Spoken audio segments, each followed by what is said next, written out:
And welcome, folks, to the talk show, Let the Truth Be Told. I'm your host, Pastor David. And, folks, we got a great conversation today. We're going to discuss what happened down in Texas with the redistricting, and we're going to discuss black delineation. So if you ain't got nothing to do, call your friends and let them know. You're listening to Let the Truth Be Told Radio. I'm your host, Pastor David. Y'all come on in.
And welcome, folks, to the talk show, Let the Truth Be Told.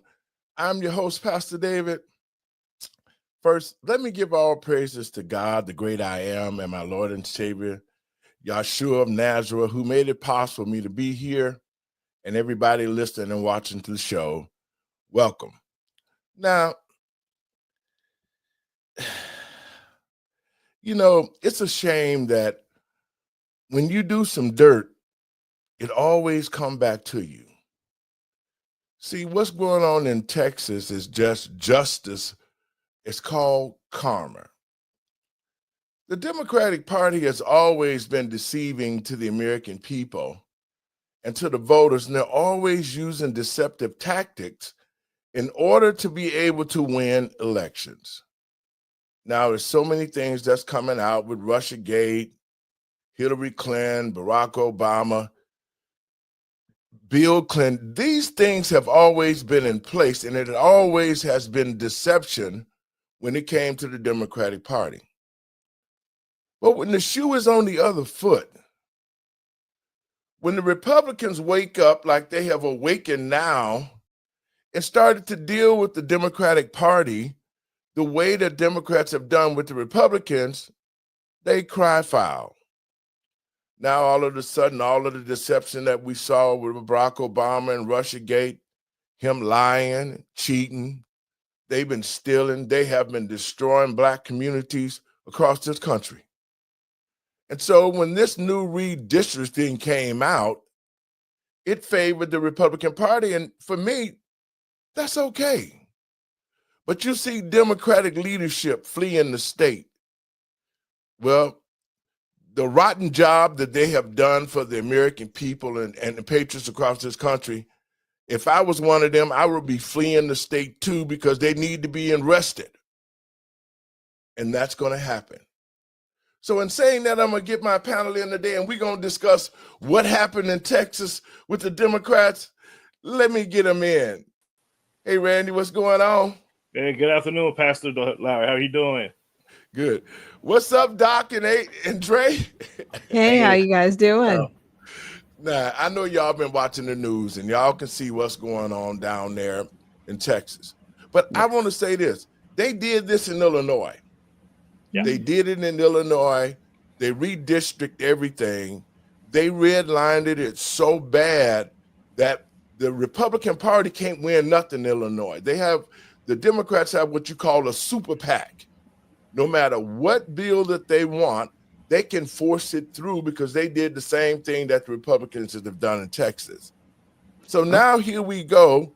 We got all these people crying and whining about what's happening. But for our listeners tonight, we got my brother Randy Perham that's down in the Texas area. So I'm gonna throw the ball first at you, Randy. What's going on in Texas? Yes, sir. Yes, sir. Yeah, I'm actually here in Austin, Texas, and so I'm in the thick of the fight as well. You know, I'm up at the Capitol every week ever since we've been back in session, and so and you're absolutely right about Illinois. So the Democrats fled up to Chicago, which, by the way, do a quick plug. I'll do a quick plug. I just came back from Chicago yesterday myself, visiting with my family. Okay. So I'm from originally from Chicago, You're a and also Chicagoan. yeah. So the Democrats they went to their roots. They went up to Chicago to run away from doing a simple vote. All they got to do is have a quorum and vote on it. If they lose the vote, they lose the vote. That's the way politics work. But what the Democrats are doing, they're saying, nope, we're going to deny the Republicans a right to the vote because we know we're going to lose this fight. And if we lose this fight, we're going to lose our seats. Because why? They have a stronghold on Austin, Dallas, Houston, Galveston, and all the other little circular, I guess you could say, major cities in Texas. So if they lose those seats and actually open up the aperture for other minority groups to actually have a vote, then they're going to lose because a lot of minorities are not voting Democrat anymore, and they know this. Exactly. That's why they're bringing in all of these illegals to come in and get them the benefits and everything else. It's the Tammany Hall machine at work all over again, and so the Republicans see that and they're stopping it. And this is where we at right now. Doc, your thoughts?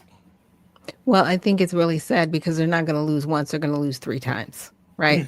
Because right now they're looking at being arrested, being fined, and guess what? You're still going to have to do the voting thing. You're just not going to get out of it. You're still going to have to go to the session and still lose, right? Yeah. The political theater right now is outstanding, and it's really sad that all they have left is emotional politics. That's really, truly all they have left, and that's the card they're playing. True. Dre? Very true. The emotional politics is totally correct. That is definitely all they have. And one of the things that Peyton Jackson out of Texas has said is that she doesn't feel welcomed in her own city. She is in Fort Worth, and you'd think they'd be more conservative, but they have piled on a lot of the liberalism there as well. So she's fighting in District 33 to try to get elected to Congress, and she's seeing a lot of the same things. She's actually been giving me a lot of good information about what's been happening down there. And as far as the redistricting is concerned, the Republicans are really trying to put themselves in a position where they're getting a few seats in Houston, a few seats in Fort Worth as well. So they're fighting for all these different seats. And I think it's a great thing because if we look at California, they have locked down the blue wall there through redistricting. And now they want to come back and say, well, we could do even more if they want to try to steal these 5 seats in Texas. We'll redraw ours so it's even more of a blue wall. It's ridiculous. And I would add to that real quick to Andre's point there. The part about the redistricting idea is that Republicans are blocked out from even running in elections in a lot of these areas. Like here in Chicago. Austin, here in Austin, in my district, HD 51, House District 51, Texas, there hasn't been a Republican on the ballot, for a House seat in years. It's always blank because why? No one tries to run because they can't win in it because it's gerrymandered to where a Republican can't even run in this district. So to break that up and say, hey, we're going to give a voice to the other side and give the community a voice of options and say, you know what, let's make this a competitive district so that way people can run and let the people decide. If the Democrats had such great policies and they were so popular, why are you afraid of the redistricting at the end of the day? Because the lines don't mean anything at the end of the day. It's the people. Right. If the people say, you know what, I like this candidate, I'm going to vote for them. The hell, they might turn around and flip, red districts blue if they were so popular. But that's not going to be the case because they're garbage. Just like here in Chicago, and to the American people and patriots across this country, the last time that we got involved with the race here in Chicago in the state of Illinois, it is the majority state, just like what we was talking about. And so when a Republican runs against a Democrat, in the open general election, they already know that they're going to lose because the Democrats have such a stronghold in the different areas that there leaves no room for competition. Exactly. Like in Chicago. And so for all of these years, the Democratic Party has been in Chicago. They are so embedded that when President Trump ran and Black people said, we still have a voice in this country. Black people in Chicago, myself, P. Ray, Mark Carter, and all those other people who came aboard and said, we're going to fight and we're going to show them that we still have a voice. So they were so taken back that Black people actually stood up and voted, and they were unable to cheat because before the general election, during the primaries for the Democrats, the Heritage Foundation commissioned me and my team to go to the polling places. And we walked in and we caught so many infractions. We caught the judges posing as Republican, Democrat judges posing as Republicans. We found the machines. We found the thumb drives. So basically in the blue cities, even though that they say they have a stronghold, they're still cheating like hell. And that's how they're able to stay in power, because Black people in Chicago got to the place where they was like, you know what? I'm so sick and tired of politics. They're going to do whatever they want to do. And that's the mindset that they wanted to put Black people in, so that they counting our votes, but they're stealing the votes because we're not voting in the numbers that they need. And that's what we found out. And in the general elections, we were able to post people at these polling places. They didn't know where we was at, so they had to let the election run smoothly without trying to cheat. And I think that's going to be important for the midterms, is that we're going to have to do the same thing and have the same energy, because they're wounded right now, and they're going to continue to try to cheat and do whatever that they can do to get back in office. While I'm saying that, I'm going to play this clip right quick, and we're going to check this out. Okay. And now, runaway drama queens. That's the focus of tonight's angle. Well, they can run, but they cannot hide. And Texas Governor Greg Abbott dropping the hammer on Texas Democrats who fled the state. They're trying to block a Republican redistricting plan ahead of the midterms. There are consequences for dereliction of duty, he said just a few hours ago, announcing arrest warrants for all missing Democrats in the House there. Now, although Texas authorities, they don't reach beyond state boundaries, Abbott's making a key point. Democrats are the true threats to democracy. Unless they get the results they want, they're going to do everything in their power to undermine it. You heard it from Mike as we opened the show. On the national level, they did what they did against Trump, and now in Texas, they're doing what they're doing now. And I love how, just like the illegal aliens that they love, the Democrats love to protect them, these liberals in Texas fled to sanctuary jurisdictions. And get this, in one case, on a private jet to Chicago. And it was like watching really bad summer stock theater. We will not relent to an authoritarian president that wants to steal and racially gerrymander our Black and brown districts. This extraordinary set of a quarter break is so that your voices can be heard. This is the destruction of America and the destruction of value of our vote. So you see me? Look at here. Bye. Now, guys, let's talk about that before we go any further. Go ahead. It's embarrassing. It is truly embarrassing. You know, the Redemption Party, we actually won a whole town after Democrats had run the town since 1916, because we came in there with a message that was solid and people that were viable to the community, that were ready to step up and get the job done. And they were tired of the Democrats running their city into the ground. And that's where people are right now. This is why I did start the Redemption Party, because people don't like Republicans because they're like, are you going to treat us any better? We need to bring in somebody who's going to actually get the job done. And that's all people truly, truly want. Dre?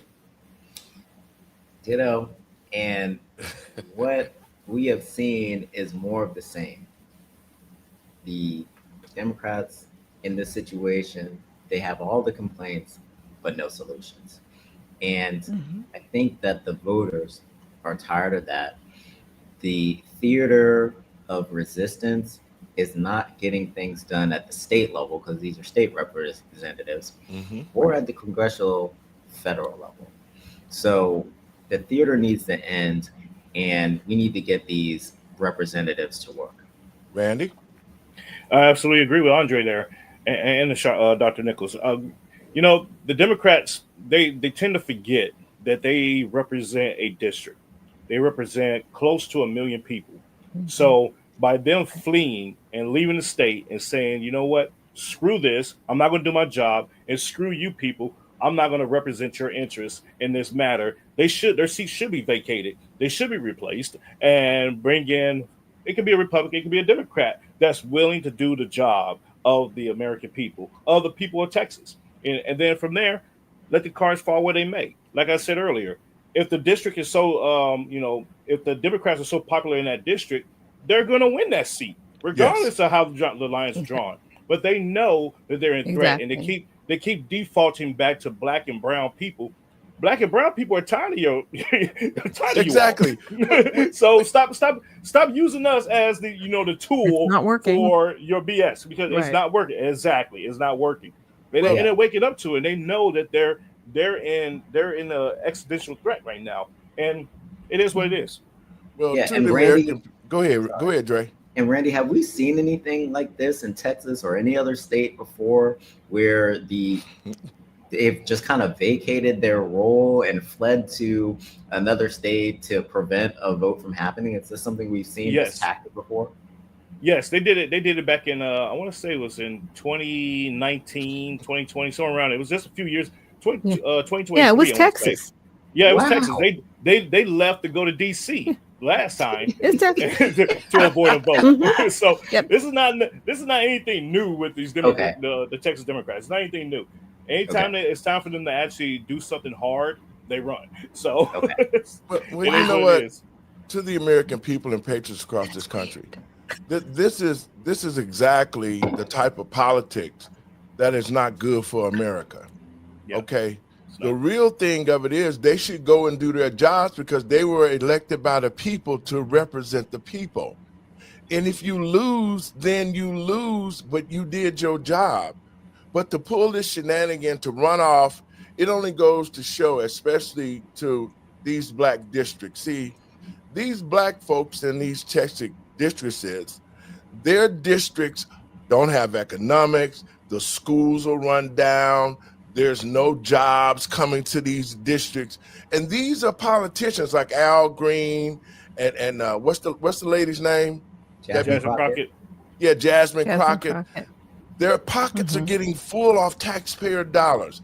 They opened the borders and they allowed all these illegals in. You didn't hear none of them say nothing when they was opening the borders, and they were just going along with the program. But Mhm. now their jobs are in jeopardy. They're not going to be able to keep stealing the money like they've been stealing it. And so now they're crying like, well, you know what? This is discrimination to the black Americans across this country. Yep. This poor black leadership that we've seen in the last 50 years, this Democratic leadership, we got all these house Negroes sitting in place, and now that their jobs is on the line, see, they should have been fired a long time ago. They should have been fired because of the lack of work and the incompetency. But now they've been moved around, and they now want you to have sympathy for them as if, oh, they doing them so wrong. This is not a black thing. This is not a white thing. This is what you call politics. Because as long as the shoe is on their foot and they're wearing it, they did everything that they wanted to do under the Biden administration, under the Obama administration, and both of those administrations had a mission to destroy the black community. So I don't have any sympathy for these guys at all. And still, their districts are poor, run down, and no economics. Let's listen to a little more of this, guys. I'm out, but I'm here for you. I'm here for you as I leave for Chicago. But come on, what courage, what sacrifice.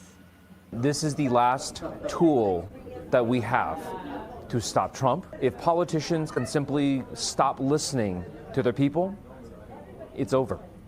Our democracy, everything that America stands for, will be gone. They're going to inspire other people who have been wanting to see Democrats stand and fight, because this comes at great personal risk to them. Our Texas state legislators are courageous in fighting the Trump map. I hope that Texas Democrats taking this heroic step inspires more heroism, and that courage will inspire more courage. Okay, courage. This is not Selma. All right, this isn't the March on Washington. This is a taxpayer-funded retreat with better catering.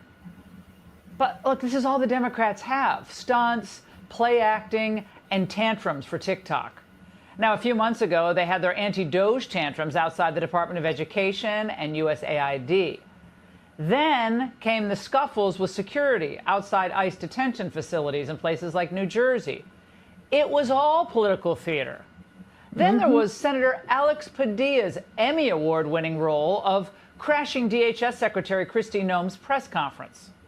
And now, the Texas Democrats.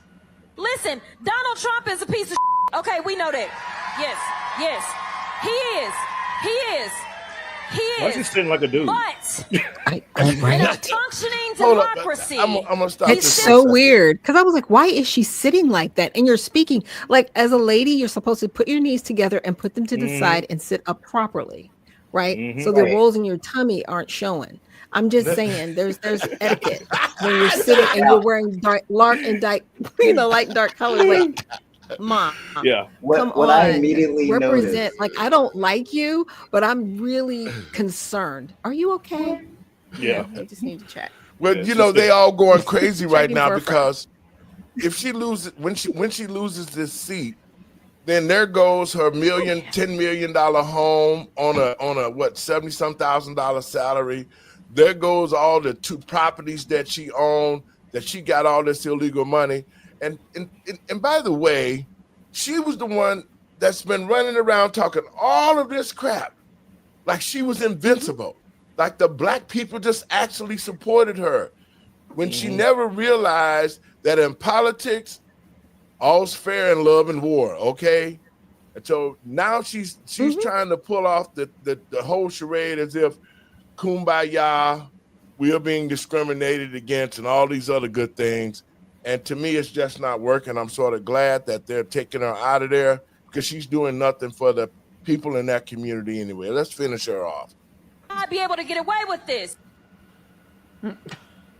Meanwhile, Democrats' host in Chicago, Governor J.B. Pritzker, is playing the role of kind of the godfather here, lending a hand with messaging.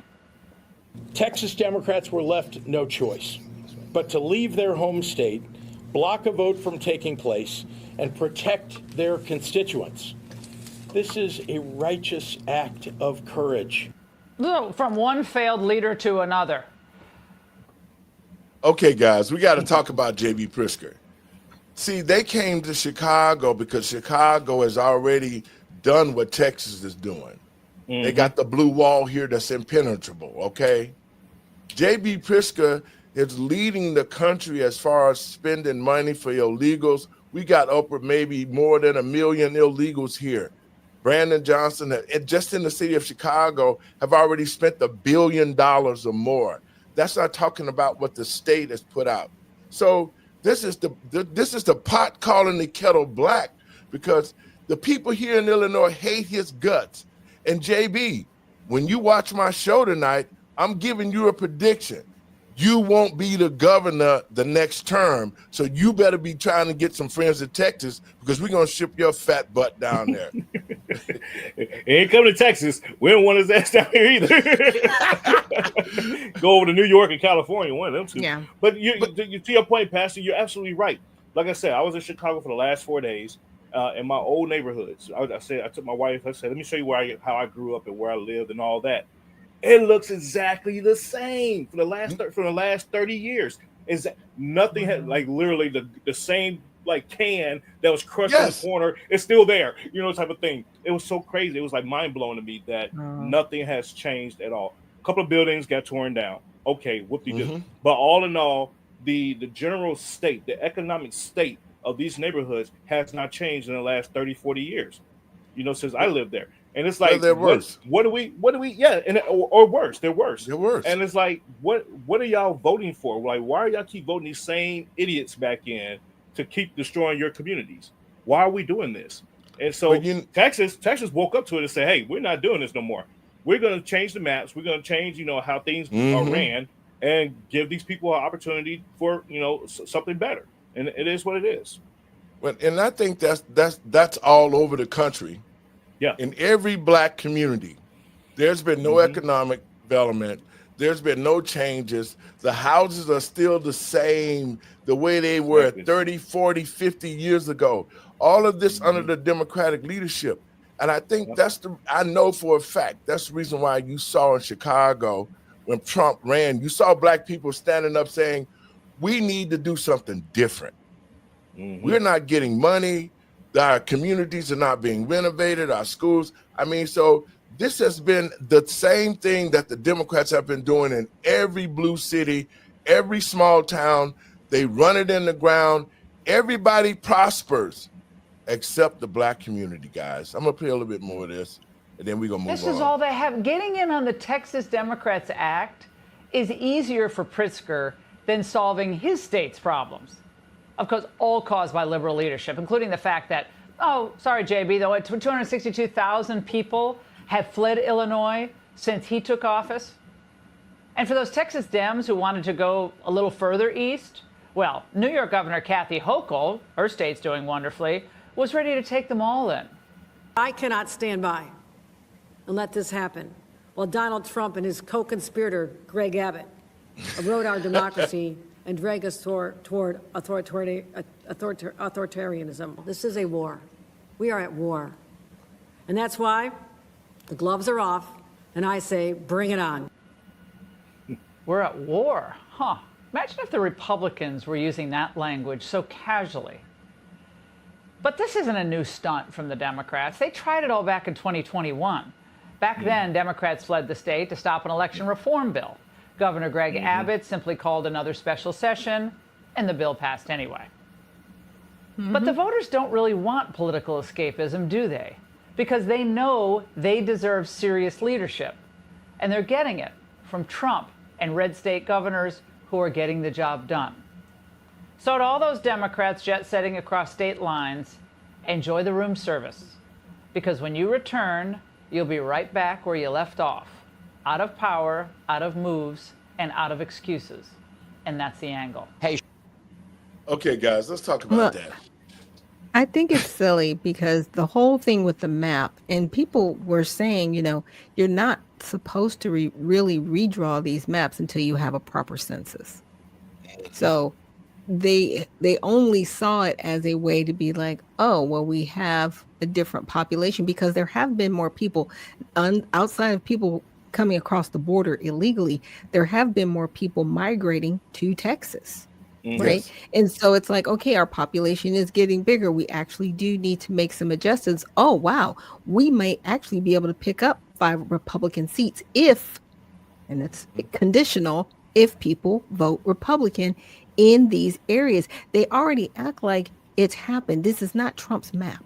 First of all, he's going to be gone in 2 years. Okay, he's going to be gone. The president really only serves 3 years. Newsflash, everybody. He doesn't serve a whole 4 years. Like, I just need people to just wake up to reality and get out of their feelings. And that's why I keep saying it's emotional politics. It's really sad the way our minds are being abused by people who have very low IQs. It's really disgusting at this point.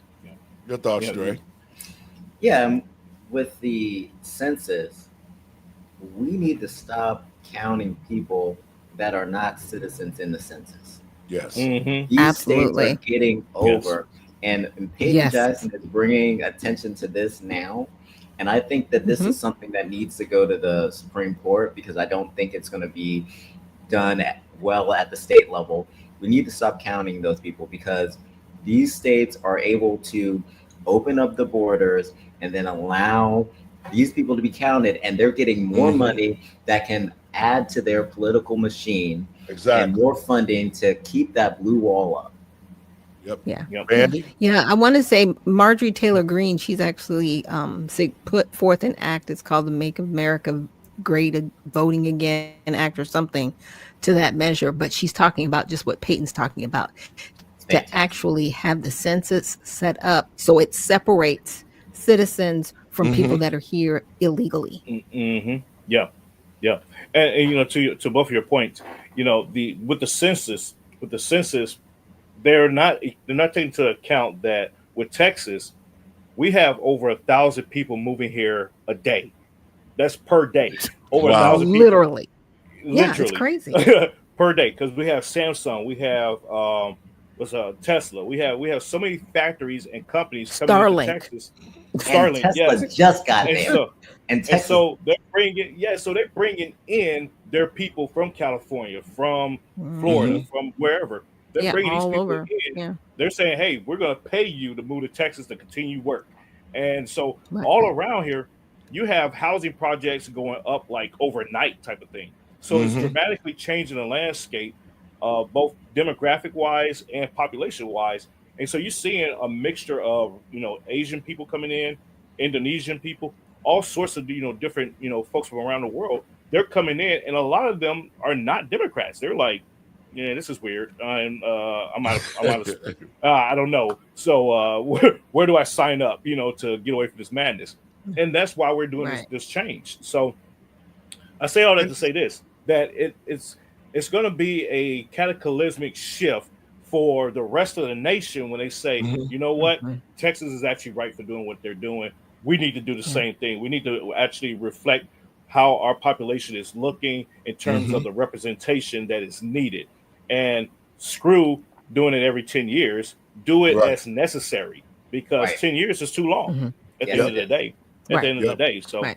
I So say, guys, hey, go for it. Yeah. I And want our Newsom's trying listeners. to shoehorn himself in there with California. It's crazy. I want to play a video so our watchers and our listeners can see exactly how this redistricting went down, so that they can get a good idea. But at the same time, the blue states have already did this. They've already gained. That's why they ran to Illinois. It's because Illinois is a super PAC, whatever, Yeah. for the Democrats. So, Yeah. but let's check out this redistricting. Morning with that legislative standoff in the Lone Star State. Texas Governor Greg Abbott is now ordering the civil arrest of Democrats who left town to block a vote on the redrawing of a congressional map.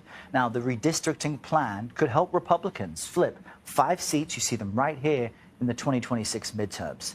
Texas State Representative Brian Harrison slammed the Democratic revolt on the takeout with Major Garrett. What they're mad about, but what they won't tell you, isn't that states redistrict for partisan purposes, but that a Republican state is doing this. And quite frankly, the state of Texas should have done this before. Elected Republican leadership here in Texas should be doing everything we can to make sure that Congress doesn't fall to the Democrats. And quite frankly, this is an abject failure of the elected Republican leadership in the state of Texas, who let the Democrats flee. CBS News political reporter Hunter Woodall joins us now from Washington with more on this. Good morning, Hunter. So Governor Abbott seems to have made good on his threat. How did this unfold? Well, good morning, Errol. And when you look at what's going on in Texas, this is an issue that very much animates the bases of both major political parties. But it's important to remember what Texas GOP Governor Greg Abbott is doing here. He's still fairly limited because the Democrats that have fled, you know, they're in Illinois, it sounds like they're in New York. They're outside of Texas's boundaries. They're outside of Texas's control because they're out of state. That just speaks to the tensions that have become, you know, major part of this political moment as both major parties look at this. Now, it's important to remember, too, what this means for both political parties. And Texas Democratic Rep. Julia Johnson is somebody who's going to be impacted by these new maps potentially, and she's been talking about this as well. We're all very proud Texans. We come from a state of great pride. And I never thought, as a Texan, as an elected member of the Texas House of Representatives, and now as an elected member from Texas to the United States House of Representatives, that I would see the governor of the proud state of Texas bend a knee to a felon from New York. Now I'm gonna stop that for a second. Folks, Do these people want to be sued for defamation? Like, they need to stop. what is Trump? They What need Trump to got to do stop. with all of this? That's Right. everything blamed on him. I have TDS. I have one point about the map and how it's carved out. You see that it was Okay. five seats, right? Down in the Yes. Rio Grande Valley, 2 of those seats, the whole Rio Grande Valley is predominantly Hispanic. And so, Yes, it and then you is. go, then you cut over to the right there. There was another Mhm. seat that they cut up. That's Right. Galveston area, Galveston, Houston Okay. area. Yes. That's also predominantly black as well. Yes. So, Yeah. what they're failing to tell you, what the Democrats are failing to tell everybody is that these areas are being cut to cut out them for them to be replaced with actual Hispanic and black Republicans, not Democrats, Republicans. And so that's the problem that they're having, is because look at the demographics in those areas. If they're Yeah. if the governor, if the Texas legislature was concerned about cutting up the seats for to lose to Democrats, they wouldn't cut it the way they cut it. They cut it saying, Right. hey, we're going to cut it to expand it to where there's actual black representation and Hispanic Representation. representation Yes. for Republicans. And so that's what they did. And now Mm. 35, Congressional District 35, that's on that map there that they showed. That's one of my candidates that's running. I'm running 2 congressional districts right now, 35 and 37. 37 is Lloyd Doggett, 35 is Greg Casar. And so 35, Greg Casar has been cut out of the district according to the new map. So Stephen Wright has a very, very high chance, probability of winning that seat now. And he's a minority as well. So And this is so there you have it, crazy. folks. And thank you for giving clarity to that, because people would just automatically assume that these are Yes. Caucasian areas and they're just No, going to no, go to no, no. Caucasian people. And the very people that they keep saying, you're trying to dilute minorities. It's like, no, we're No. actually trying to give them a hand up. Like, what's wrong Yes. with you? So and to that point, Doc. So 37 is Austin, right? Congressional District 37 is Austin. That's Lloyd Doggett's seat. Old white man. Who's running against him? My other candidate, Janelle Gary, black woman. See, but Republican. that's the whole thing with the Democrats. They know that they have been sleeping. They have not did anything for these communities, and so this is only right that it should be done, because the people who are voting need to be represented by somebody who look like them, who can understand them, and make sure that they got a place at the table. Yep. And that's where black people got in trouble at, because we allowed people to look like us who said they wanted to help us, and then when they got at the table, they turned out like Lori Lightfoot and Brandon Johnson. You know, all of these black politicians here in Chicago, LaShawn Ford, Danny Davis just left. All of them, Alexis Janulis, who is the Secretary of State, who should have went to prison for stealing money out the Bright Star program. They are all thieves. They're regurgitating all these old thieves and trying to make the new young generation think that these people have the experience to come in and lead the country, when they already had a chance to lead the country and showed that they were incapable of doing it, and it's caused a lot of problems. And so the Democrats are just rewashing people and changing things to their favor so that they can keep these people in office. I want to play something about the runaways who are here in Chicago. And I take offense to this here in Chicago, Randy, because the people that you're going to see talking, like Robin Kelly been the congresswoman in District 2, and she ain't did nothing. She did nothing in the district. She's been there 10 or 15 years since Jesse Jackson Jr. went crazy. She got that spot, and nothing has happened in the South suburbs. Nothing has happened in Chicago. People don't even know that she's still in office. She's just been collecting a check and bringing nothing to the table but herself. And this is the type of politics that needs to stop immediately. Absolutely. Yeah. Absolutely, Pastor Go ahead, Larry. Dre. And I think the last thing that Randy said is so important, because what has Jasmine Crockett been arguing about? She's saying that the redistricting is going to put more Anglo representation in office. There's so many 60% Anglo representation, and this is kind of like breaking news for people that are on the left, because they'll see that her argument is not even correct, because these are Black and minority Republicans that are running in these seats and being represented.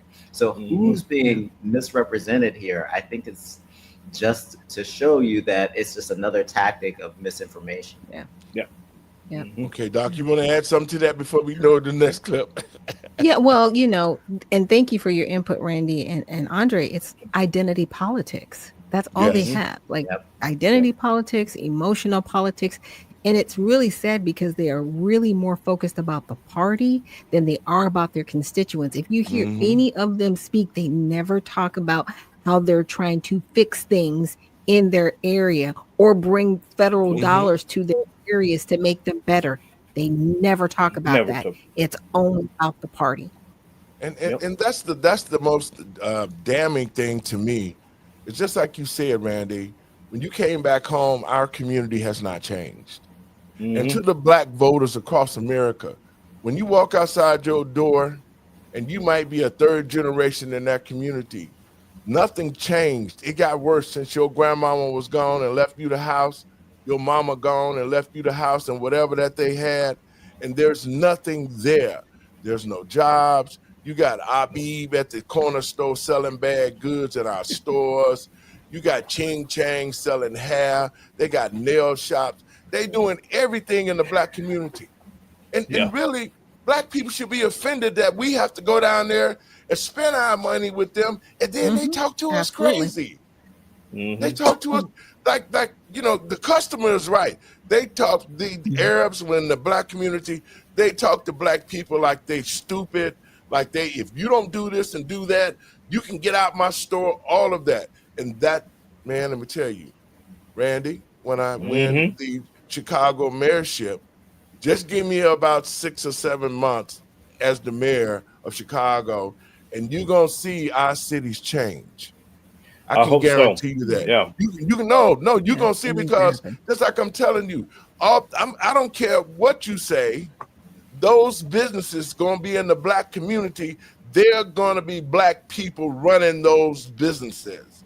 There will be money put into these communities to be brought up to speed, just like the North Side, just like the suburbs. The inner city of Chicago, who is the mainstay in the state, will come back to life with Black entrepreneurship. And to other Black people who are watching this show, we have to quit standing around and waiting for those who look like us to help us. We have to jump in now that we see that they're not doing anything. They're not doing nothing for the Black community. So now we have to step in, we have to get control of our communities and kick everybody out. Because this is the whole thing to Black people. Listen to this show. The whole thing is about who gonna control the Black dollar. All the other races in this world who come to this country, the first place they land in the Black community, and everybody want to control the Black dollar except Black people. Let me play a little of this clip. Wow. Not wrong. You're not wrong, sir. Strengthen warning systems so that people could avoid the catastrophe that happened during the flood. No. Instead, he did the bidding of Donald Trump, who asked him to basically banish Democrats from the federal delegation representing Texas in Washington, D.C. My second point is this. Greg Abbott, don't mess with Texas. All right, your thoughts on an Illinois politician standing up there giving some advice to these people who done ran away, who now have been exposed for who they really are. Your thoughts, Dre? My thought is that they need to focus on their state. Their state has problems with violence. They have an immigration problem. Yes. They have a whole bunch of problems. Why are they inserting themselves into this? This is a Texas issue. Right. Why are they not focusing on the problems in their state? Doc? Right. I think it's a lot of deflection, right? Because it's like, Donald Trump bad. For what? Yep. This is your state. First of all, you always want to cry states' rights when it's convenient. But now that it's not convenient, it's all Donald Trump. The president is not deciding. And they're like, he made a phone call. He didn't make a phone call. Actually, the Republican Party in Texas was like, hey, we can actually expand this. We might actually be able to pick up 5 more Republican seats. And that message got to Donald Trump. Then he called back and was like, wow, that's great, guys, because there's nothing he can do. Okay, he does not decide to tell them to add 5 seats. Like, people need to really think this through. He's not that powerful. Okay, and even if he was, that's still not his job. He cannot tell a state how to run. There are separations of powers. And I need people to get there.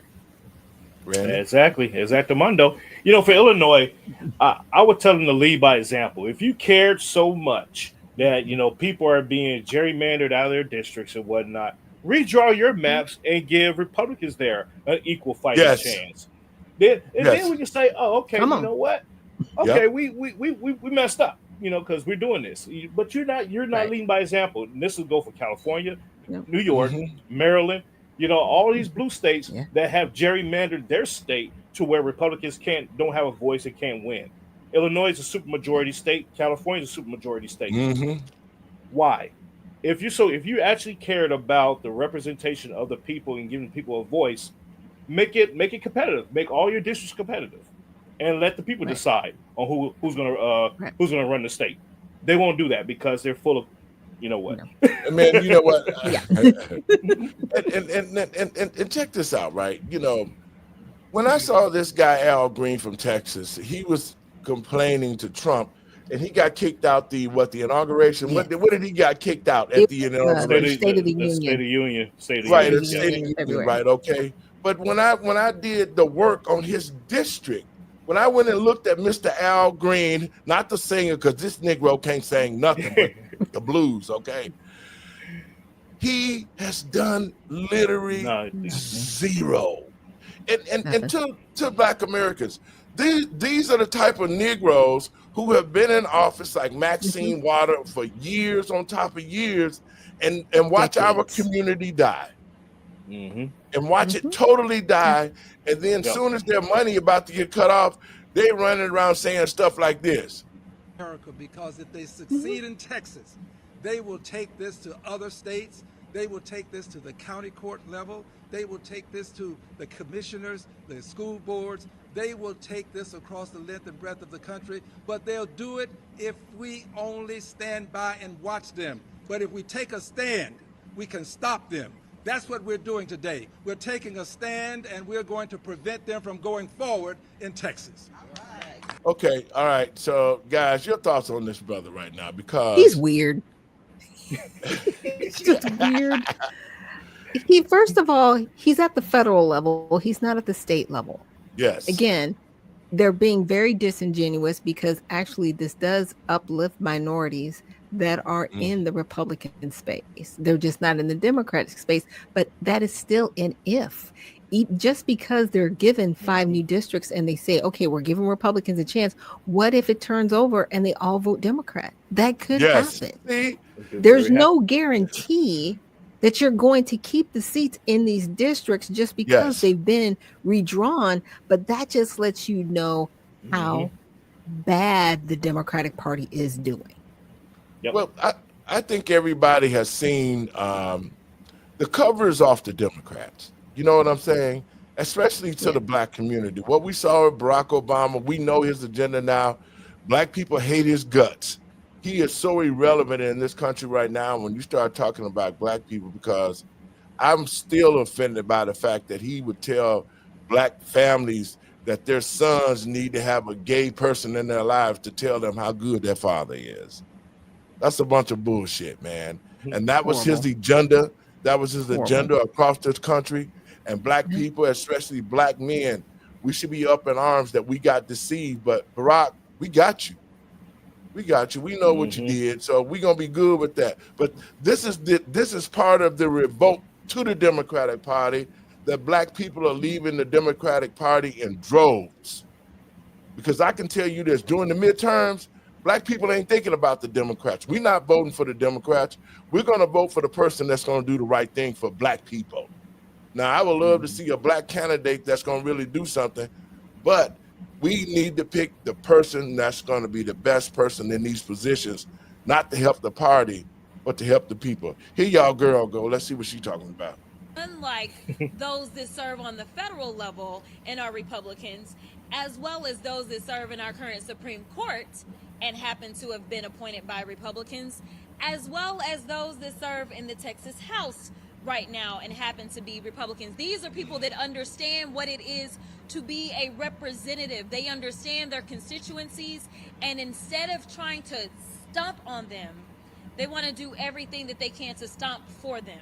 And so that's why they're here. Now, let me say. Hold up. We got to stop. Hold up with her mouth hanging open just like that. Okay, we know what need to be. Anyway. She doesn't want people to be stomped on, but that's what you're doing. You're destroying their rights with every word you speak all the time. And the sad thing of it is her district is in hell. It's like the place from hell, Randy. Yeah, it's Dallas. It's Dallas. She has a Dallas area. She has a portion of Dallas, and you got somebody named Sholaden Daniels who is running against her, and he's gaining so much traction up there because they're like, yes, this brother is bringing the fire, and he's talking about what it is that we want to hear. What she just said, that was just word salad. That was a Kamala Harris word salad. That's why I sat here like, what did she just say? Stumping the yard. You know, did she just got to watch the movie Stumping the Yard or something? Because that confused me. But for Jasmine Crockett, she's going to be cut out of her district. But the thing about all these representatives crying about they're going to be cut out their district is that you don't have to live in your district to run in that district at the U.S. level. At Texas level, you do. Now, in the state level, you do. But at the federal level, you don't. Federal level, you don't. You're okay. So even if she's cut out, say, a few blocks or a few cities over and whatnot, if the people liked you, they're going to vote you back in. Exactly. Maxine Waters, she doesn't live in her district. Nancy Pelosi never lived in her district. So all these people, they don't live in their districts that's in Congress. They steadily get reelected back in. Why? Right. Because people genuinely like them, I guess. So it is what it is. I think that Dr. Nichols and Randy have made really good points. I think what their tactic is that they're protesting wherever they can protest. And again, they have no solutions. People are being stomped on. What are you doing about it? You're just delaying the process of being able for them to get the representation that they need. You're putting on this political theater and nothing's getting done. Nothing. Right. So I just, it's BS what she's doing. And that's what their tactic is going to continue to be until they get more seats into Congress and in some of these state races. Well, this is I think it's going to backfire. I think the Streisand effect is going to truly backfire on them. The Streisand effect, I love it. Yep. Yes. Well, this is what I've been talking about. This type of behavior out of Black politicians. In previous shows when we looked at her, she was all high and mighty, and she was out there dancing to Kendrick Lamar and all of that. She was talking crazy about what she got and what she's doing, and yet doing nothing for the people. And here she is right now with her back against the wall, because with this redistricting, she loses everything. Because now she's going to have to really have people to vote for her. She got to do some work now. She got to do some real canvassing. She has to now really get out there and get to people, not just a handful of people that she can use to vote her in. Now it's going to be so competitive that she's not going to be able to keep these positions and not work for them. And basically all of this is foolishness, because it's the American people interest that is at hand. They should be worrying about what's happening to the American people and not worrying about herself like she's doing right here. Yeah, it's like our politicians have become influencers. I put up my warrant from 4 years ago. They're not politicians. To make it plain that they talk a lot of noise, but these guys are weak. That's why they're over here trying to bully people. Bullies are always weak. The difference is They expect Democrats to kind of be the nice guys that we are. They expect us to take the punch and say thank you. Well, I am here to tell you, not only are we going to punch back, but we about to beat you down. With We are what? going to win. I'm going to tell you why we're going to win, because people are tired. And as it's already been said, we got a few truth tellers that came before us. A number of them came out of Texas. So I need y'all to understand that maybe you haven't learned these amazing warriors' names, but you will know their names. Y'all know how the president feels about me. Got my training ground right there in Texas. They need to know that you, the American people, stand with them because they are standing for you. There's so many people that they will never meet, but they understand the importance of making sure that they have. Okay, I got to stop it right there for comments. Okay. Now She is Kamala Harris 2.0. Yeah. we just heard a bunch of losers, a bunch of Democratic leaders who have done nothing for their communities, talking about how they standing for the people. How they standing for the people? Your thoughts, Randy, on that comment? I would ask the American people. I would ask my fellow Texans, do one thing, especially those that have Jasmine Crockett in your district. Go to Congress.gov, pull up members, pull her up, and look at her track record. Look at her. How many bills did she submit? What did she vote on? What has she done for your district? If you are not satisfied with what you see, vote her ass out. Period. The end. That's all you got to do. And I say that for Al Green. I say that for all of them, all of the reps. Greg Kassar, he only submitted 8 bills for the last 4 years that he's been in office. Lloyd Doggett submitted over 200 bills, only one passed, and that was for a post office. What are these people doing for you? Nothing. It's criminal. It is criminal. It is. It's criminal, Dre. Literally. No, that's fantastic, and I think that's exactly where we need to land. Is for the people to look at their record and make an educated decision about who they're going to vote for. How have they been on immigration policy? How have they been on violence? How have they been on making sure you have everything that you need in your state? Why are they coming out to this national stage talking about they're helping the people that they'll never meet? Why aren't you knocking on doors in your own district? Yes. Why aren't you doing that? Why aren't you meeting the people? Why aren't you kissing babies and hugging people and telling them that they're great for voting for you? Why are you doing all this? It doesn't make any sense. And I think that the people in Texas are not fooled, and America's not fooled either. Doc? Yeah. I think people need to also check out, it's something called govtrack.us. It will also show you open secrets. So you'll not only see their voting records, but you'll see how they vote. If they kind of vote towards the middle, or if they lean left, or if they lean right in their voting. Even as a Democrat or as a Republican, you can see in open secrets how much money they're getting in donations and where that money is coming from. So you can really see who they're beholden to. So that's govtrack.us, because with everything that Jasmine Crockett said, she's not beholden to the people. She's beholden to her party. And it has become that with the Democratic Party. They are about the party and salvaging the party, and the constituents are secondary, even if at all. They're not doing anything but grandstanding. When is the last time a Democrat really said, okay, there was a measure that went through that affected my life directly? I'll wait. Exactly. That benefited you. Not that went against you, that benefited you. It hasn't happened in decades. And well, that's you know sad, what? because what's really it just is. What's really sad, and this is the message that Black people should be looking at, that just like we have her now sitting here crying because her purse strings have been attacked. All she got to do is get out there and talk to the people and reassure them that she's going to do something and she'll keep her seat. But she doesn't have that relationship in the Black community or the Hispanic community. She's been able to win by cheating, and that's why they're running their mouths, and that's why she's saying this. When it comes to their government, they understand the importance of standing for what democracy is and making sure that it does not fall by the wayside. They understand that we have a Timu Hitler in the White House right now that thinks that he is going to become the dictator of the United States. Well, I got another thing to tell you, sir. The Democrats, no matter whether we're talking about these Texas House Democrats or whether we're talking about the governor from Illinois, the governor from California, or whether we're talking about New York, or I can go through the states, and it's not just the governors.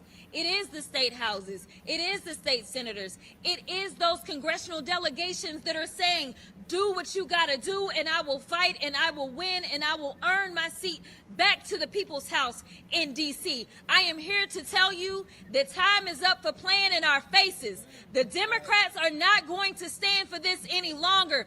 We know that we are standing for the people, and so long as we stand for the people, I absolutely believe the people are going to stand for us. Okay, that's enough of that garbage. That's pure garbage. The Democratic Party has done nothing. What have they done to make your life better? Exactly. Nothing. Nothing. That's the whole point. People are She's cleaning sitting up their screaming- mess. Yes. That's the and that's the big problem right there that we have, is because they have just lost their minds due to the fact that they have been challenged. And when you face challenges, you just pick your game up if you're about the people, and then the people are going to put you back into office. But you see this type of gerrymandering is what they said. You see this, and to the American people and patriots across this country, she's saying what she's saying. First of all, Trump ain't got nothing to do with it. It's going to be the people in Texas that take the vote. Okay? Exactly. She hasn't done her job, and now she's crying about it. And the first thing that she's going to do is cry racism. But guys, before we get out of here today, I want to plug in another piece. I want the people to really understand something, what's going on in the Black community. See, certain generations does certain things. Like my parents' generations, when they came in, their mission was to make sure that we grew up and we found equality, that we were able to deal with this world and understand economics and all the whole play. So the generations after us is the ones who dropped the ball. They dropped the ball because instead of staying focused to keep the structure in the Black community, they didn't care. All they did was, just like you said, Randy, nothing changed since you've been at home, and that's been 30 years. All they did has collected a paycheck. But it came to my attention. I saw a video that I'm going to play that y'all hear me talk about all the time, that the Black community is fed up, and I have to be honest. That's why we saw the numbers go the way that they went. The Black community is totally fed up with what's going on, and it's time that we start looking at the current generations, because I was talking to my daughter earlier today, and we was discussing traditions and values. What we found out from my generation, when we got older, we found out that all our college-educated brothers and sisters took the reins and dropped the ball. They became prisoners to their jobs. They became slaves to their jobs, and they forsaken the Black community and got into bed with Satan, and that's why you see no changes, but you see a lot of Black politicians. But there's something going on with this current generation of young people. See, Dre and I was talking earlier about an all-white town that is mad now that Black people ain't trying to move there. Remember we was talking about that, Dre? Talk a little bit about that. So there's this all-white town, and they've just closed it off to Blacks, homosexuals, you name it. They just white town. So they were expecting like a lot of outrage from Black people, and it never happened. In social media, nobody cared. But what you didn't see was like this hatred that created like so much hate that it would incite people to commit violence against that town. None of that is happening, and that's not what we do. We're minding our own business. I grew up in the South, and one of the things that I learned right away is that you mind your own business and stay off of other people's land. Not land, but land. So as long as you did those things, you would stay out of trouble. So that's what I did. And, you know, if they want to have their separate community, you're not going to see a hostile response from our people, because we're going to mind our own business. And, you know, what we'll find is probably, it's not constitutional. They can't legally keep people out of there. So if people want to move in to that problem, they probably can, but not a lot of people are going to be motivated to do that. Well, I No, think no, that they're what we creating an enclave, and you're talking about yes, return to the land. So you're Yeah. talking about Hmm. Arval, and I'm okay with it. That's your whole. If you want to live amongst your own, you have every right to do so. Yeah. But if Right. somebody decides to buy land like right next to you, I'm just saying they could. Yeah, They they have could. every right to do that as well, right? They're going to live right next to you. You're going to pass by somebody that's different. I think their whole situation is they want to be amongst themselves. That's right. Yeah. Fine. And that's No one's perfect. messing with you. Perfectly yes, good with that. If you want to do that, if you want to do that, if you want to create your own Wakanda, go right yep. ahead. But don't get and then Right. get mad that nobody wants to partake in your shenanigans. It's like, hey, okay, I grew up in an era where people that tell you who they are believe them. And Well, if they saying that you're not welcome, then I'm not coming. Period. Right. So well, That's right. you're not gonna get any hoopla out of me. You're not gonna get me riled up and say, "Oh, y'all just racist." Da, da, da, da. Nope, I don't care. Good. Hey, congratulations. I'll throw a party for you at my house that you're not invited to. So watch how that works. And well, hey, you know what, guys, and I have to say this too, that Malcolm had it right, because separation, there was nothing wrong with that, because Chicago is the most segregated city on it the face of is. the planet. In Okay, Boston. It Mm. is. and black people have always, when I was coming up, we had everything black. The teachers, the gas stations, the store owners, all of us was black entrepreneurship.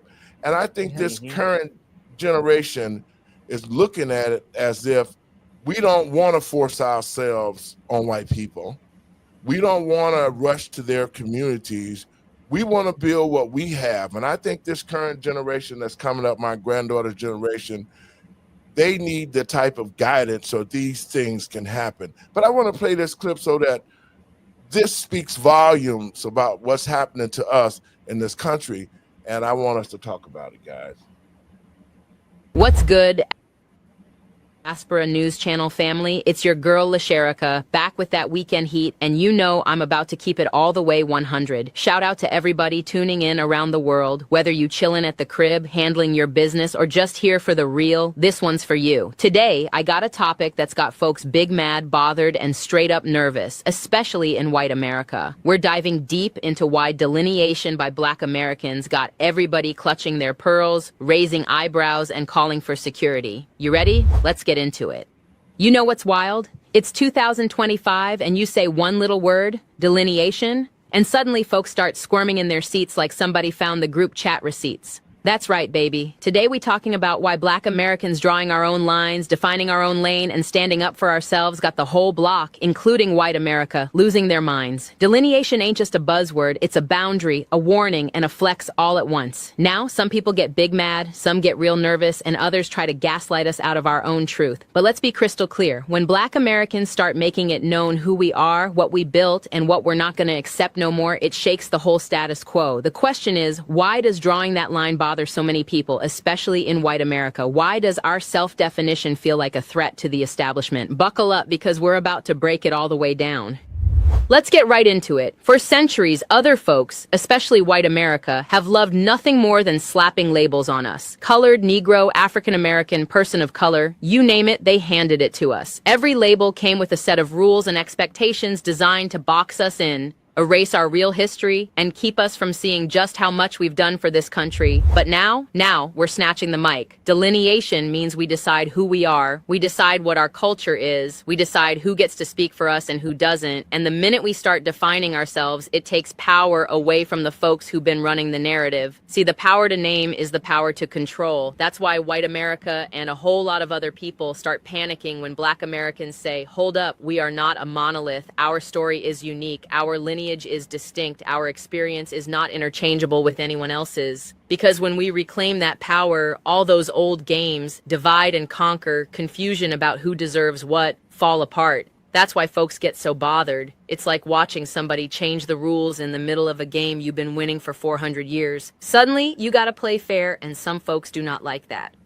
Let's get even more real. White America has always needed our identity to be muddy on purpose. If we're not clearly defined, it's easier to move the goalposts on reparations, on justice, on representation. If we're all just people of color, then nobody has to answer for the unique debt owed to Black Americans for slavery, Jim Crow, redlining, and every other dirty trick in the playbook. Delineation is a threat to that whole game. When Black Americans say, no, we are not just part of the POC crowd, we have a specific lineage and a unique claim, it terrifies white America because it exposes the debt they've been ducking for centuries. It makes the receipts undeniable. And let's be honest, it messes up the comfort zone for a lot of...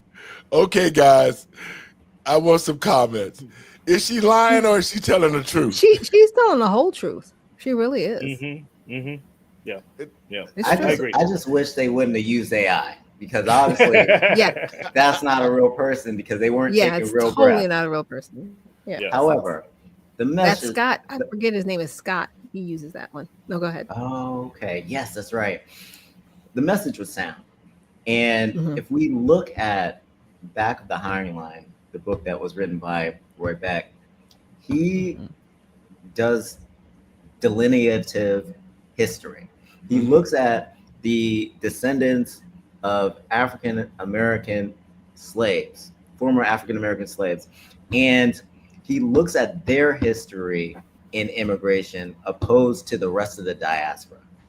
And this is why a lot of these reparations groups love Back of the Hiring Line, because it looks at how immigration specifically hurt Black people socially, economically, and how historically these business owners did not want to hire Black American people. They were fine hiring everybody else, the Chinese, the Europeans that were coming in in droves.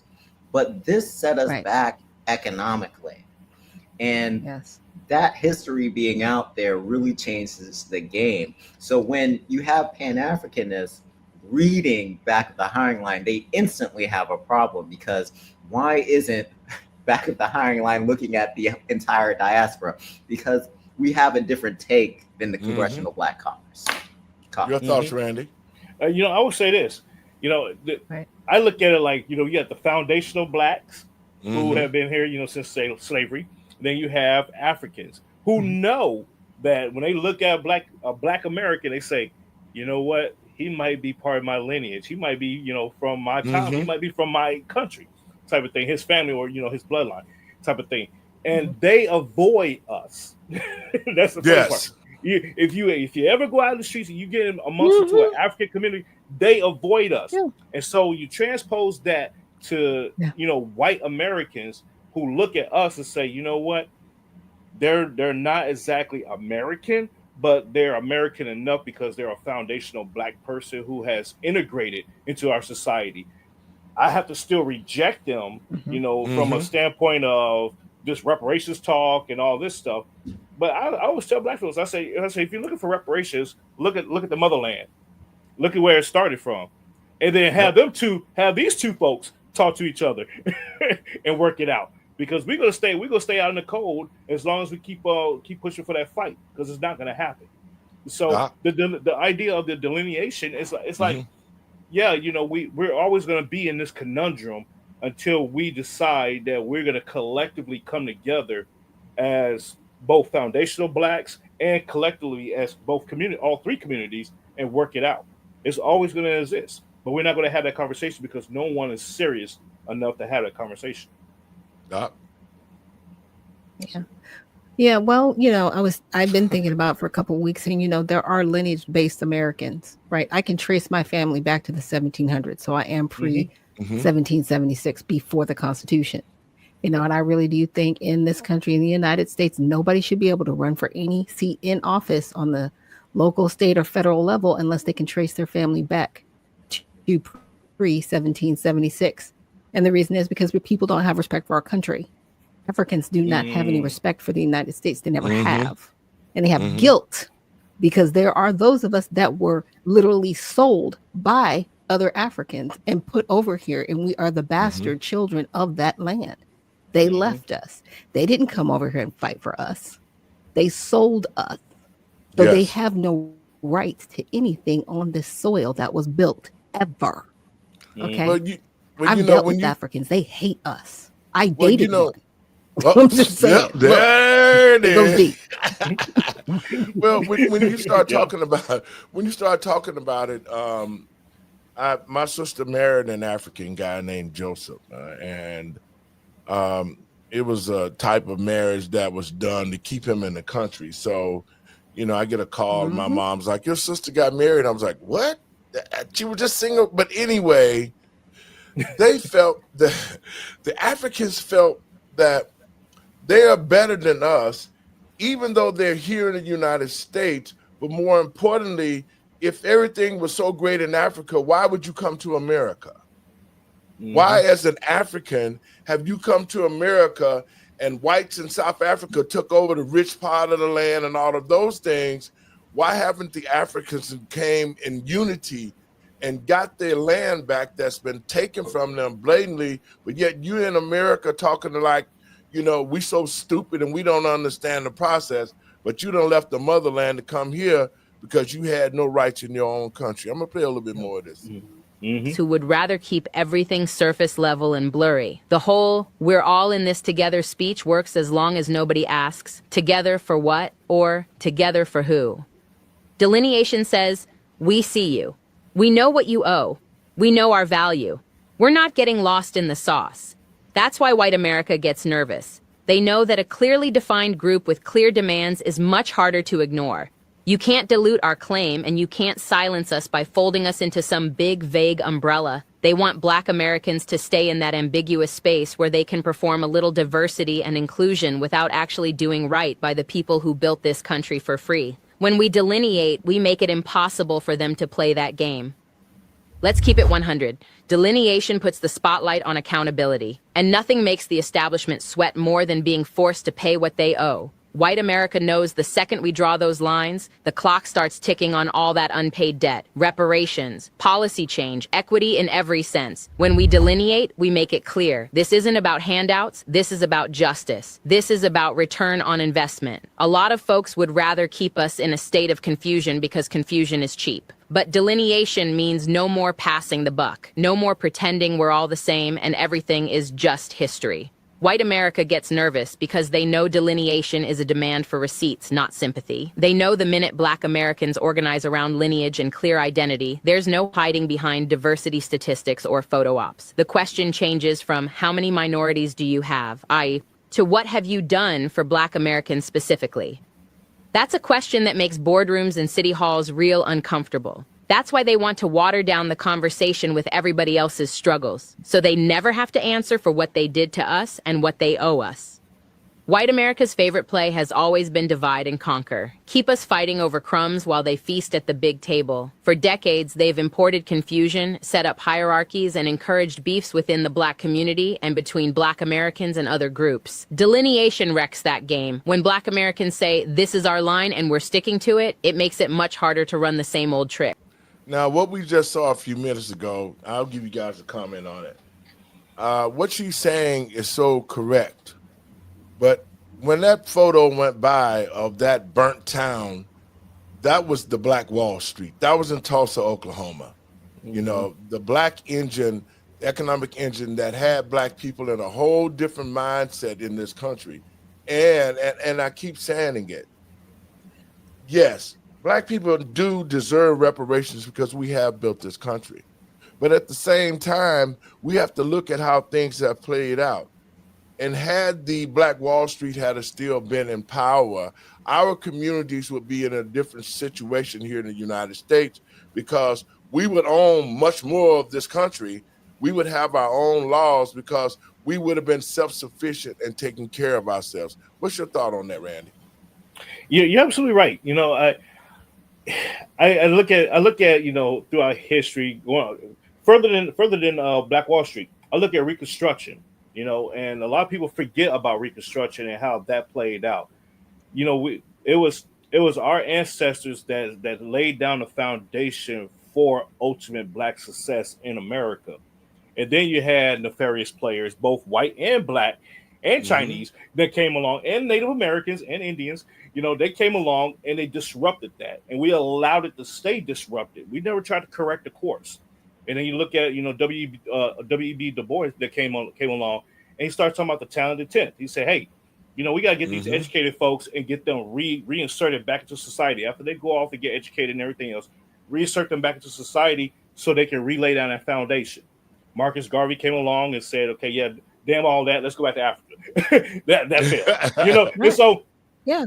you had all these different figureheads throughout history, throughout the early part of the mid 1800s to the early 1900s that tried to lay down these foundations for us, but we just perpetually and generationally Yep. ignored it. We said, you know what, now we want to do our own thing, and here we are. We're divided within our own Yes. selves. We are a divided house, and that's why we cannot stand. And so that's I look at that. I say, if we get back to our roots and Yes. say, you know what, let's just do the right thing. Let's come together and rebuild our communities and keep folks out that's going to be destructive to that end. We will be okay. But we're not trying to do that. We want to Doc. blame. We want to blame other people and cry about it. Exactly.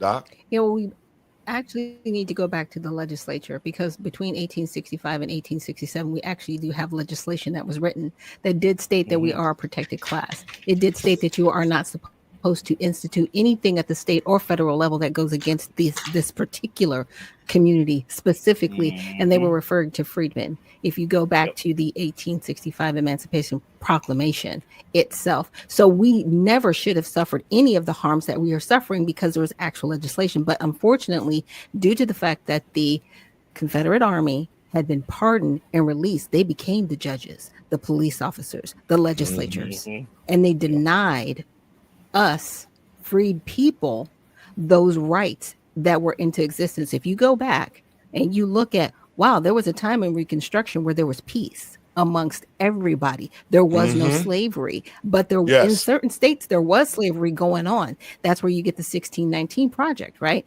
All the way up into after the Emancipation Proclamation. But I'm just saying there were people that were released and they were allowed to abuse this particular lineage of people.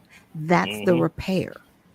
That's the crux of the matter when it comes to reparations, and that's what people are fighting for. Dre. Yeah. Yeah, and I love what you guys are saying about the Reconstruction. I just want to add a little piece to it because a lot of the Reconstruction, a lot of people don't know why the Union Mhm. Army pulled out of the South. And one of the reasons why was we had this influx of immigrants that were living in a lot of these Democrat cities that we know today, New York, New Jersey, all around. And what was happening is they were getting pressure from those states that were highly populated by immigrants, that and the Republican Party that was representing the Union, they started to lose elections and almost Mhm. were completely voted Mhm. out. So this was the pressure that they were getting politically. So they pulled out for political reasons. And when they Mhm. did, just like Dr. Nichols was saying, a lot of these people that were pardoned from the Confederate Army started filling these roles. And we talk about delineation. One of the things that these farmers did once Black Americans were freed from slavery is they started putting out misinformation Mhm. about their ability to farm. So another reason for us to have delineation is for statistical basis, because a lot of these crimes that Black people, the flat Black people, have been associated with may have not been freedmen. But all around the world, when you're talking about crime, people are looking at freedmen, Black Americans. They're not looking at Caribbeans. They're not looking at Africans. They're Mhm. looking at Black American freedmen in the United States as being the garbage of society. And it's Mhm. not true. And I think that once we start to delineate and start to delineate on that basis, we'll find that those numbers are not as high as people believe they are. Correct. I'm gonna play a little bit more of this, and then we're gonna True. go and do our thing, get out of here.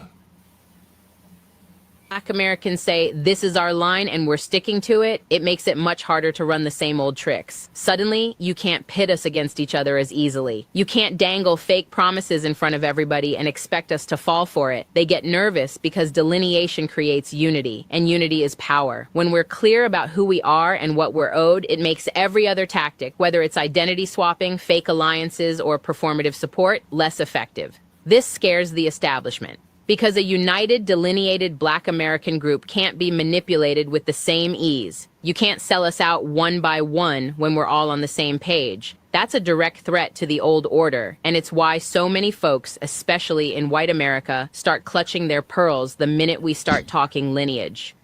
Delineation isn't about hate. It's about self-love and survival. For too long, Black Americans have been expected to carry everybody else's burden, fight everybody else's fight, and get nothing but crumbs for our trouble. Delineation is saying, we love ourselves enough to fight for what we deserve. It's about protecting our community from erasure, exploitation, and disrespect. It's about honoring our ancestors by making sure nobody rewrites our story or robs us of our legacy. White America has always had a problem with Black self-love. They'd rather see us exhausted, divided, and distracted. When we start prioritizing ourselves, it forces the whole country to confront the reality that we've been carrying more than our fair share, and it's time to put us first. Delineation is about boundaries, and boundaries make people who benefited from our labor very uncomfortable. It means they can't just dip into our culture, our struggle, or our achievements when it's convenient. It means Black isn't up for grabs unless you've put in the work, paid the cost, and lived the life. That's why folks get bothered. Delineation is self-respect in action, and nothing threatens the status quo more than a Black community that knows its worth. Turn on the news, scroll social media, and you'll see it. White America, especially the mainstream media, can't stand the idea of Black Americans setting the agenda. They want us grateful for scraps and too confused to demand what's ours. The media loves to parade diversity experts who blur the lines, talk in circles, and never actually address the real issues. They'll interview anybody but a Black American with a strong lineage-based perspective. Why? Because delineation doesn't fit the feel-good narrative they want to sell. Anytime Black Americans start talking boundaries and lineage, here comes a think piece about how division is dangerous or how we need to come together. But ask yourself, come together for whose benefit? Usually not ours. White America gets nervous because they know delineation exposes hypocrisy. It's hard to pretend everything's fair when the people who built this nation for free are demanding respect, not just representation. The media meltdown is real because delineation changes the conversation from inclusion to restitution. It's a conversation the establishment does not want to have, and every time we push it, you can see who's really on our side and who's just collecting a check. So, why does delineation bother white America so much? Because it flips the script. It makes clear demands. It refuses to let our pain, our culture, and our legacy be diluted or erased. It says, you can't gaslight us out of our inheritance. You can't hide from history. You can't take from us without paying your debt.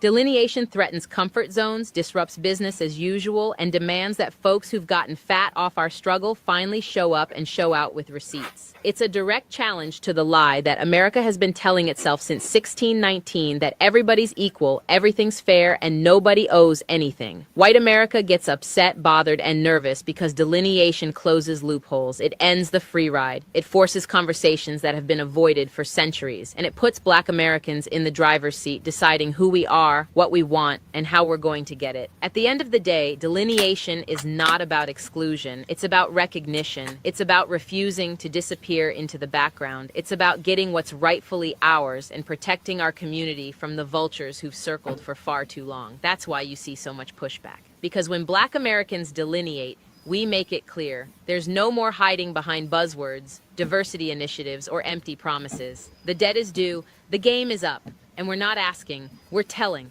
White America, you've had centuries to do right. Now the line is drawn, the bill is on the table, and the only question left is whether you're finally ready to pay what you owe. So the next time you hear somebody getting loud about delineation, ask yourself, who benefits when Black Americans stay quiet, confused, or erased? And who's terrified when we finally stand up, claim our lineage, and demand our due? This ain't just a trend, it's a movement. And no matter who gets bothered or nervous, delineation is here to stay. We see you, we know our worth, and we're done waiting for permission. This is LaSherica, breaking it down so you know exactly why they're big mad. All right, guys. I want your final thoughts on this so we can get out of here. Anybody up? Y'all Well, Just because you know where you come from. Oh, go ahead, Doc. I was going to say, delineation is necessary, right? So we know where our Mhm. dollars are spent. So we know what we're doing as a people, finally. And I'm Mm-hmm. unapologetic about it because everybody else is. Other people delineate from us and and nobody says anything about their communities. But when we delineate, there's such a fuss. Why? Because we are more than 1 trillion annually Mm-hmm. of the economy. We spend over $1 trillion annually, but it's not circulating. Yeah, So. exactly. Dre? I think she might drop the entire thing. This AI clip was pretty long, but she dropped a lot of facts, and I think Dr. Nichols hit it right on the head. I don't have any more to say about it. I just think that we have to look at this legislatively and do the things necessary to keep pushing for this, because maybe it doesn't happen, but it doesn't happen if we don't push for it. And delineating doesn't mean that we stop working with other communities or other people, or we become just nation focused. No, it's we're acknowledging who we are and then looking out to the nation, handling business at home, because there's this failed black third that's not getting off the ground anywhere. There's a reason for that, and we have to pull them up before we can start to look at the rest of the world, whether they're coming here to migrate or whether they're coming here for their own economic interest. Randy? I would say this. We have to know where we came from in order to know where we're going, right? Exactly. we hear that all the time, but we also fail to realize that it's not a legislative problem. It's not a we got to take this and turn it into some kind of law. It's a cultural problem, and we're the only culture in society that refuses to work with each other, or work together rather, when it's time to do so. And so you look at the Jewish community, you look at the Asian community, you look at white community, you look at the African community. They will integrate with each other and say, you know what, let's make our money work for each other. That's right. And every now and then we will order from Amazon. Every now and then we'll go to Walmart. But all in all, hey, you got a vegetable garden, you got the tobacco garden, you got this going on. I'm coming, you make this, you make that, right? And we circulate that money amongst ourselves. We don't do that. We're too materialistic. So it's a culture mindset that we're in. And once we recognize that and actually try to change that, we can then say, hey, we're getting somewhere. But until then, it is, this is where we at. Well, I want to say this too, and this piece stuck with me because of the fact that she said some powerful things. It has always been about divide and conquer. Yes. Look at us right now. This division between the educated blacks, the uneducated blacks, the rich black, the poor black, the famous black, the not famous blacks. That's how we have always stayed separated from each other. And that is the reason why we haven't got reparations. And I'm going to, Randy, you said something earlier that was powerful. Listen, Malcolm X figured it out. Malcolm X figured that the only way black people watching the show, the only way that black people will get reparations is that we have to become a nation. See, the Jewish nation got reparations. The Indian nation got reparations. Everybody got the reparations except black people. And to black people, that's why that they keep us at odds with each other, because Malcolm X said it just like this. He said, when black people unite, we will be able to take America to the world court as a nation and demand reparations. And so by them keeping us separated from each other, making us hate each other, we will never come together and be a nation, because if the black people said, you know what, we're going to take our dollar out this economy. We're going to take our money and start reinvesting it back into the black community. That's what everybody else does. The whites do it, the Mexicans do it, the Italians do it. Everybody take care of themselves except Black people. Yep. And Black people watching this show. That's the reason why we see the people in our community. Everybody want a piece of the Black dollar. Everybody want to control the Black dollar. And all the other races who have been in our community, who are in our community now, take our money. They fight. They used to fight who's going to be taking the Black dollar, but they say it's enough to go around. Now all other nationalities in this country race to the Black community to bring some stupid type of item or a new type of culture, like you said, Randy, and then steal an entire community, and we buy it. And to the Black community, until we understand that and we start unifying and we become a nation, we will never get reparations. Your last words, and we're going to get out of here. Doc? Okay, well, thank you so much for having me. And thank you guys for this conversation. And to your point, yes. And this is a part of delineation. This is a part of the process in becoming that nation and making sure that we do stay focused on where we're going to go. I really think that Donald Trump's 10-point plan is a pathway to reparations because it at least gives the outline and the framework to move forward. And he actually does want to repair the Black community because he talks about it all the time. And so I just want everybody to remember to check out usaredemptionparty.com. That is usaredemptionparty.com. If you are interested in being a servant of the people, a candidate, or a member of the party. So check us out at usaredemptionparty.com. Okay, Dre, you can get out of here. Go and say what you The American descendants of slavery are at the forefront of this conversation that we're having right now. And that is something that is delved into deeply into Back the Hiring Line and the Emancipation Reclamation, which I will send you, Randy, and as well as Dr. Nichols, because I think this immigration history is almost always written out of our history when we're looking at where Black Americans are in the nation. So if you're interested in finding more about that history, you can go to numbersusa.com. You can check out Back of the Hiring Line. You can email me at abarnes@numbersusa.com and get a copy of the Emancipation Reclamation. I will send it to you free of charge. Randy, your last words. I want to thank Pastor Lowery for having us on today and bringing a fire ass show as always. And also, I would say, for us as a society, as marginalized communities or whatever, wherever you are in the spectrum of society, if you're looking to make change, be the change that you want to see happen. That's first and foremost.